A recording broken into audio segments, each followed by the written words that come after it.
जय हिंद, नमस्कार। मैं अंबर जैदी स्वागत करती हूँ आप सबका एक बार फिर से हमारे आज के कार्यक्रम में। आज बात करेंगे डेलॉयट की उस रिपोर्ट पर जिसमें भारत के जीएसटी की काफ़ी तारीफ की गई है। जीएसटी वही जिसको विपक्षी पार्टियों ने, राहुल गांधी की बात करें तो गब्बर सिंह टैक्स, किसी ने गुंडा टैक्स और पता नहीं क्या-क्या, काफ़ी इस पे तनातनी चली सरकार और विपक्ष के बीच में।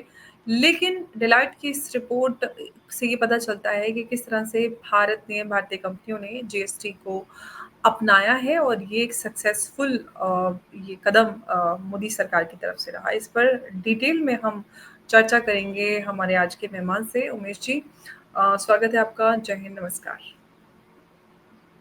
जय सिया राम अंबर जी। जय सिया राम। उमेश जी, डेलॉयट की रिपोर्ट जिसमें भारत में जीएसटी की पॉलिसी को लेकर बताया गया है कि एक सक्सेसफुल ये कदम रहा और जिस तरह से भारतीय कंपनियां भारतीय जीएसटी को अपना रहे हैं, ये काफी बेहतर कदम साबित हुआ मोदी सरकार का। किस तरह से आप देख रहे हैं इसको?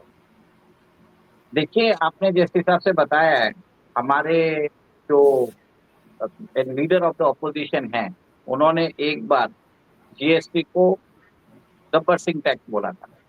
एक तरह से बताया था कि भारत सरकार ने ये जो नई टैक्स प्रणाली लेके आए थे जुलाई 2017 में, उसके ऊपर कटाक्ष किया था। और आपने देखा कि किस हिसाब से जीएसटी को लेके टाइम से टाइम पे हमने सुना है कि बिजनेसेस को प्रॉब्लम हुआ है, कॉम्प्लिकेशंस हुआ है, टैक्स के अंदर कॉम्प्लायंस कॉस्ट बढ़ गए हैं और बहुत जगह लोगों को समझ में नहीं आता।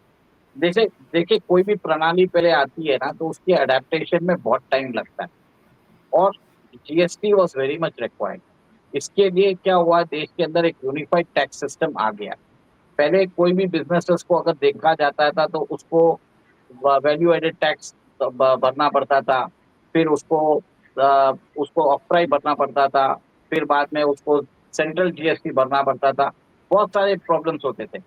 जीएसटी ने सारे जो प्रॉब्लम्स है वो जो क्रिएटेड थे उसको खत्म कर दिया। देखिए, डेटा की बात बताता हूँ। जुलाई 2017 में जब ये फर्स्ट टाइम चालू हुआ था, उस समय फर्स्ट टाइम कलेक्शन आया था 86,000 करोड़। ठीक है, नेक्स्ट मंथ उसका 91,000 करोड़ ऐसे ही आ रहा था। लेटेस्ट रिपोर्ट अभी आया है जून 2025 में, GST collection are clocking 2 lakh crore rupees per month. तो समझ जाइए, जो पहले हमें 10 लाख करोड़ आता था जीएसटी का रेवेन्यू, वो अभी 25 लाख करोड़ हो गया। एक तरह से सक्सेस स्टोरी है। जीएसटी के अंदर आप क्या होता है कि अगर बिजनेसेस सही तरीके से अपना टैक्स रिटर्न भरते हैं तो वो इनपुट टैक्स क्रेडिट ले सकते हैं, जिसके कारण उनको बहुत ज्यादा फायदा हुआ है। और आप ये देख लीजिए कि जीएसटी को लिए अगर आपने देखा है तो डेलॉयट की रिपोर्ट वही बताती है कि बिजनेस के अंदर जो रेटिंग है जीएसटी की, पहले 59% लोग इसको एक तरह से प्रेफर कर रहे थे, अप्रूवल रेटिंग। आज की डेट में 85% ऑफ द बिजनेसेस आर मतलब जीएसटी के से जो प्रणाली है उससे सेटिस्फाइड है। देखिए, इससे पता चलता है कि देश के अंदर जो लोग फॉर्मलाइजेशन ऑफ इकोनॉमी भी होती जा रही है। पहले जो काम कैश में होता था, अब लोग उसको बैंकिंग चैनल के थ्रू करना चाहते हैं। आपने देखा है कि भारतीय सरकार ने जनधन आधार मोबाइल योजना निकाली थी, जिसके अंदर बैंक अकाउंट उन्होंने खोले थे। तो आज सब लोग जीपे यूज करना चाहते हैं, कोई भी कैश लेके नहीं जाता। तो इसके कारण पैसे बैंकिंग चैनल्स में जा रहे हैं और ट्रैकिंग इजीली हो गई।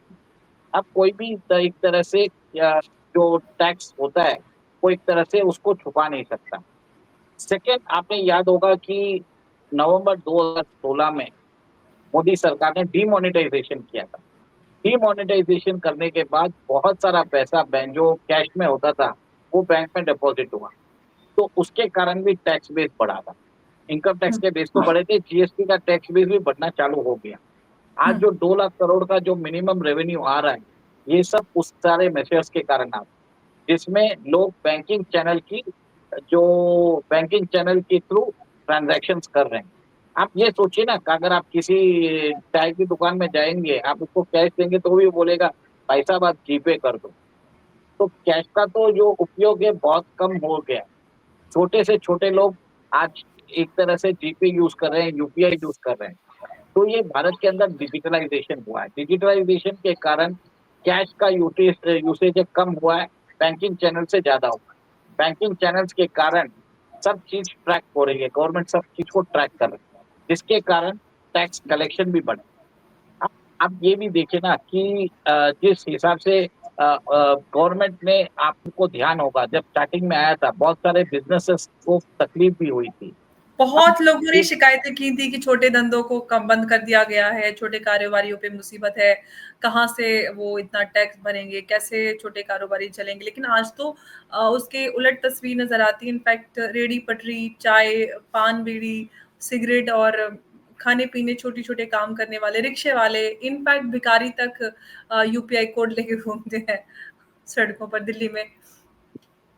देखिए, मैंने तो यहाँ तक सुना है कि कई जगह तो भिखारी भी बोलने लग गए कि आप यूपीआई कर दीजिए, मैंने खुद ऐसी बोला बात आ कि गई। हम दिल्ली में होते हैं, आप रेड लाइट पे रहिए तो जैसे किन्नर होते हैं या बच्चे जो भीख माँग रहे होते हैं, वो अपना यूपीआई कोड आगे कर देते हैं। आप उनसे कहिए कैश नहीं है तो बोलेंगे कि यूपीआई कर दो। देखिए, बस वही बता रहा हूँ। अभी आपने जैसे सुना है, अभी जो डेलॉइट की रिपोर्ट में भी बताया गया है कि 67% जो कारोबारी है, वो बोलते हैं कि जीएसटी ने जो क्लैरिफिकेशन और इंस्ट्रक्शन दिए हैं, उसके कारण जो डिस्प्यूट्स आते हैं, वो रिज़ॉल्व हो रहे हैं ऑटोमैटिकली। और एक तरह से आपने देखा कि जीएसटी का सेवा केंद्र भी ऑपरेट कर रहे हैं, और वो एक तरह से सुबह 10 से शाम के 6 बजे तक वो आप उनको फ़ोन कर लीजिए, आपके जो भी क्लैरिफ़िकेशन है, वो कॉल सेंटर हुँ, में दे दिया जाता है। और अंबर जी, एक और एक चीज़ है कि आज की डेट में, जैसे आपने बताया है, मैं बता रहा हूँ कि 99% बिज़नेसेस के पास पूरे साधन है कि वो जीएसटी रिटर्न्स भर रहे हैं। ऐसा कोई कम्बरसन प्रोसीजर नहीं है। देश के अंदर डिजिटलाइज़ेशन बढ़ गया है, हुँ। यूपीआई का यूज़ होने लग गया है। लोगों के पास आज कंप्यूटर्स हैं, लोगों के पास सिस्टम्स हैं, सब लोग माइग्रेट भी हो गए हैं। और आप देखिए, भारत की इकोनॉमी आज $4.2 ट्रिलियन की है। तो बहुत हद तक अगर वो इकोनॉमी बढ़ती है, तो आपका टैक्स कलेक्शन भी बढ़ रहा है। और एक चीज़ आप ये देख लीजिए, आगे के टाइम पे भी ये बढ़ने ही वाला है। क्योंकि गवर्नमेंट, आपने ध्यान दिया होगा कि इस बजट में जो इनकम टैक्स की लिमिट है, जो इस बार 12 लाख रुपए तक कर दी गई है। मतलब अगर आप 12 लाख रुपए तक कमाते हैं, आपको इनकम टैक्स देने की ज़रूरत नहीं। इससे भारत सरकार को राजस्व में 1 लाख करोड़ का नुकसान हो रहा है। पर वो नुकसान वो एनहांस जीएसटी कलेक्शंस के थ्रू भरपाई कर रहे हैं। 25 से 26 लाख रुपया आज जीएसटी से आ रहा है। आप सोच लीजिए, भारत सरकार की जो टोटल रेवेन्यू है, वो 35 लाख करोड़ है। 35 लाख करोड़ में 25 से 26 लाख करोड़ आ चुका है। और आगे भी ये एक तरीके से बढ़ने वाला है, ये कम होने वाला नहीं है। क्योंकि गवर्नमेंट ने बहुत तरीके से जो लूपहोल्स है, उसको प्लग कर दिया है। और एक तरह से जितने भी लोग हैं, जो पहले कैश में काम करते हैं, वो सब अभी बैंकिंग चैनल्स के थ्रू काम कर रहे हैं, बैंकिंग चैनल से काम कर रहे हैं, तो उनका टर्नओवर बढ़ रहा है। और टर्नओवर बढ़ने के बाद उनको जीएसटी नंबर लेना पड़ रहा है। एक तरह से प्रोसेस ऐसा बना दिया है कि उनको जीएसटी नंबर लेके जीएसटी का टैक्स भरना पड़ रहा है। तो कहीं न कहीं ये जो अमाउंट है, ये बढ़ता ही जाएगा। लेकिन उमेश जी, आम लोग जब भी बजट प्रेज़ेंट होता है, तो आम लोग जो होते हैं वो जीएसटी और टैक्स और इन सारी चीज़ों को लेकर काफ़ी वो नाराज़गी जताते हैं कि हम टैक्स पे करने वालों को क्या मिल रहा है? सरकार हमारे लिए कोई राहत नहीं कर रही, कोई भी अगर वेलफेयर स्कीम है वो गरीब के लिए या फिर राहत है अमीर के लिए। अब जो अल्ट्रा अमीर लोग हैं, बड़े कारोबारी हैं, जो बीच के लोग हैं उनके लिए कोई राहत वाली कोई सामग्री सरकार की तरफ से आती नहीं डिस्पाइट, क्योंकि जो मिडिल क्लास है वो काफ़ी बड़ा टैक्स भरता है, ना गरीब उतना टैक्स भरता है। अमीरों को तो अपना टैक्स रिबेट भी मिल जाती है, उनको अलग-अलग फंडिंग्स होती हैं, काफ़ी कुछ होता है और उनको उनके जो कर्ज़े होते हैं उनको भी वेव ऑफ कर दिया जाता है। आम आदमी की शिकायतें बहुत होती हैं सरकार से। देखिए, मैं ये इसकी भ्रांतियाँ बहुत ज़्यादा है, अफ़वाहें बहुत फैला रहा है। मैं एक ही चीज़ बोलना चाहूँगा कि आज अगर कोई बिज़नेस काम करता है, तो उसको प्रोफ़ेशनल टैक्स भरना पड़ता है, ट्रेड लाइसेंस भरना पड़ता है, ठीक है? ये जाता है आपके म्युनिसिपल कॉर्पोरेशन के पास, फिर आपको वो जीएसटी भरता है, फिर बाद में इनकम टैक्स भरता है, ठीक है? एक स्पेसिफ़ाइड टर्नओवर के बनने के बाद उसको ऑडिट कराना पड़ता है। तो इतने सारे वो टैक्सेस भर रहा है।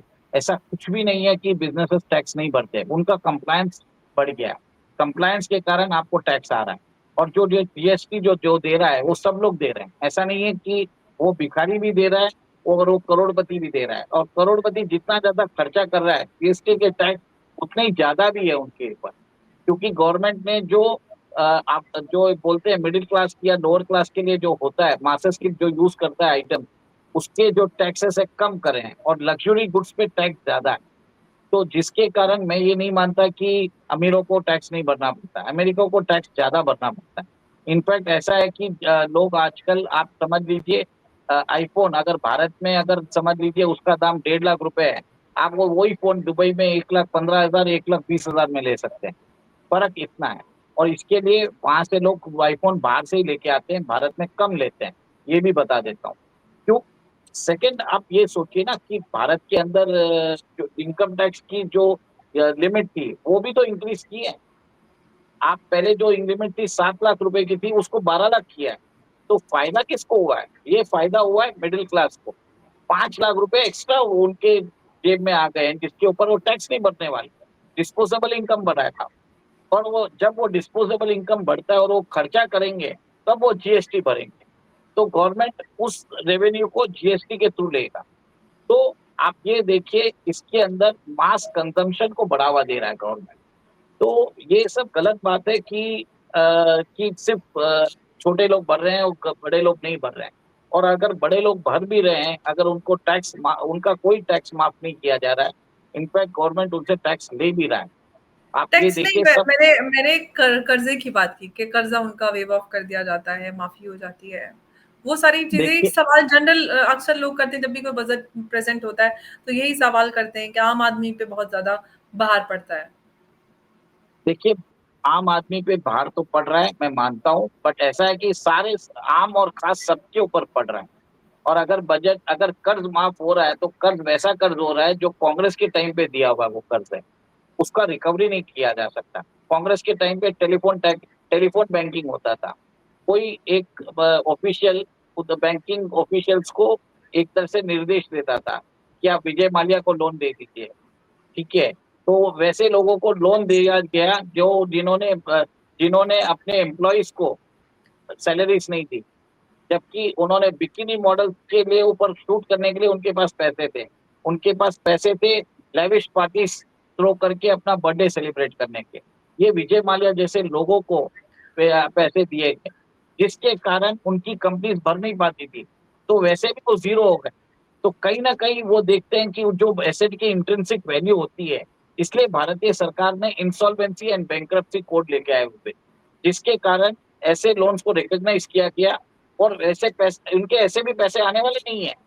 और आपने देखा कि आईबीसी के अंदर विजय माल्या आज रो रहा है कि मुझे छह अब हजार तो करोड़ विजय माल्या राज शमानी के पॉडकास्ट में आके किस तरह से दुखा रोते हैं, अपनी इमेज को व्हाइट वॉश करने की कोशिश की जा रही है। अभी एक नया ट्रेंड स्टार्ट हुआ है, आप कोई भी कर्मकांड कीजिए, पॉडकास्ट में आके आप लॉन्ड्रिंग करा लीजिए। देखिए मैं यही बताना चाहता हूँ, वहां पे आके बोल रहा था कि जो इनकम टैक्स और जितने भी गवर्नमेंट एजेंसीज ने उनके एसेट्स को सीज किया है, that is worth around 14,000 crore. जबकि मेरा कुछ 6 से 9 हजार रुपए देने का था, और वो बोल रहे हैं कि मेरे ऊपर केसेस ले लीजिए, मैं भारत आ जाऊं। तो ऐसे हुँ। थोड़ी होता है। उस समय आपको याद होगा कि जो उनकी एयरलाइंस के कितने पायलट्स को उन्होंने सैलरीज नहीं दी, जबकि वो पायलट पूरे अपना स्टाफ जो उनके एयर होस्टेस और जितने भी केबिन क्रू वगैरह थे, उन हाँ, सब में से किसी को भी, किंगफिशर एयरलाइन का किसी को सैलरी नहीं मिली। और कितने लोगों ने आत्महत्या की थी, मुझे ये भी याद है। तो क्या ठीक है। उन लोगों को जो सैलरीज नहीं दी है, और सैलरीज के कारण न मिलने के कारण जिन्होंने आत्महत्या की है, उस आदमी को छोड़ दिया जाए? मेरा ये चीज सवाल है। सेकंड, आप ये देखिए कि भारत सरकार ने एक तरह से जब्त कर लिए उन सबके एसेट्स, जिसके हुँ। कारण रियलाइजेशन ज्यादा हो गया। मानता हूं कि कुछ कंपनीज के पैसे बिल्कुल ही नहीं आ रहे थे, तो बोलते हैं ना कि अगर भागते चोर की लंगोट भी मिले तो क्या फर्क पड़ता है। तो भारत सरकार वही काम कर रही है। अब उसके ऊपर सिर्फ फाइलें बना के कोई मतलब नहीं है। उसका जो पैसा नहीं आ रहा है, उसको उन्होंने फोरगो किया, उसको क्लीन अप किया। और आपने देखा है कि आज बैंक्स में अंदर कम से कम 2 लाख करोड़ रुपए का प्रॉफिट हो रहा है इंडियन पीएसयूज को। तो ये एक बैंकिंग टर्न अराउंड हुआ है। देखिए, मानता हूँ कि महंगाई बढ़ी है, मानता हूँ कि सब कुछ बढ़ा है, पर इनकम भी तो बढ़ी है ना। तो ये सब समझने वाली बात है। और देश जब जब 2014 में जब मोदी सरकार आई थी, India was part of fragile 5, मतलब हम एक तरह से 1991 वाली स्थिति में पहुंच गए थे कि हमें अपना सोना गिरवी रखने की जरूरत की नौबत आ गई थी। आज फ्रेजाइल 5 से हम टॉप 4 में आ गए, फर्क वहां पे आए। आप हमारी जो एब्सोल्युटली। इकोनॉमी की साइज थी उस समय 1.8 ट्रिलियन, आज है 4.2 ट्रिलियन। हमारी पर कैपिटा इनकम बढ़ी है, हमारा सारे सोशल इंडिकेटर्स बढ़े हैं। देश के अंदर आपने देखा डिजिटल क्रांति हुई है, यूपीआई लोग यूज कर रहे हैं, सुविधाएं बढ़ी है। हमारे रेलवे को देख लीजिए ना, वंदे भारत की ट्रेन को देख लीजिए। पहले मैं एसी में जाता था तो वहां पे भी खटमल आते थे, पर आप सोचिए आज नॉर्मल क्लास में वंदे भारत के कोचेस देख लीजिए कैसे हो हुँ। रहे हैं। एक सुविधा में इंक्रीज हुआ है। सबके लिए पैसे तो लगते हैं ना, गवर्नमेंट कहाँ से लाएगी पैसे। आपको एक चीज बता देता हूँ, भारत की जो सेंट्रल गवर्नमेंट की जो कुल रेवेन्यू है 35 लाख करोड़ है, खर्चा है 51 लाख करोड़, 16 लाख करोड़ का डेफिसिट है। तो गवर्नमेंट को बोरो करना पड़ता है, उस बोरो करने के लिए वो ब्याज भी देना पड़ता है। तो 35 लाख करोड़ में 11 से 12 लाख करोड़ तो गवर्नमेंट ब्याज देती है। क्या कर सकते हैं उसके लिए? जीएसटी का जो वॉल्यूम बढ़ेगा, टैक्स कलेक्शन बढ़ेगा, जो मंथली अभी 2 लाख करोड़ पर मंथ है, इसको गवर्नमेंट अभी 2.5 लाख करोड़ करना चाहती है। और अगर पैसा अगर आएगा तो देश के डेवलपमेंट में ही लगेगा। हमारा जो एब्सोल्युटली। हमारा जो जो बोलते हैं एक तरह से डेफिसिट है, वो कम होगा। डेफिसिट कम होगा तो हम बोरोइंग कम करेंगे, बोरोइंग कम करेंगे तो इंटरेस्ट पेमेंट्स कम होगा, पैसा होगा डेवलपमेंट के लिए। आज भारत को आपको मालूम है युद्ध भी लड़ना पड़ रहा है, थ्री फ्रंट वॉर लड़ना पड़ रहा है, 3 एंड हाल्फ। पाकिस्तान, चाइना और बांग्लादेश। तो एब्सोल्युटली। वहां पे भी अलोकेशन कर रहे हैं, सब जगह बिल्कुल। मैनेजमेंट करना पड़ रहा है। ये मोदी जी कर पा रहे हैं, ये पप्पू जी नहीं कर सकते थे। सिर्फ वो स्टेटमेंट मार सकते हैं, गब्बर सिंह टैक्स या सबके साथ फोटो ऑप्स करा सकते हैं। उनको पूछ लीजिए कोई भी फिगर्स या डेटा फिगर्स, क्या वो दे पाएंगे? उनको ये भी पूछ लीजिए कि भारत सरकार एक साल में कितना कमाती है, उनको कुछ भी नहीं मालूम है उनको। एक ही चीज बता रहा हूँ मैं आपको, फिगर्स के बिल्कुल, साथ ये बता रहा हूँ। अच्छी। तो इन शॉर्ट ये कह सकते हैं कि ये एक बेहतर कदम रहा मोदी सरकार का जीएसटी लाना, और जिसकी वजह से जो तरक्की भारत ने की है उसको हम देख सकते हैं धरातल पर। उमेश जी, बहुत-बहुत आपका धन्यवाद हमारे साथ आज की इस चर्चा में जुड़ने के लिए। नमस्कार, जय हिंद, जय भारत। जय सिया राम।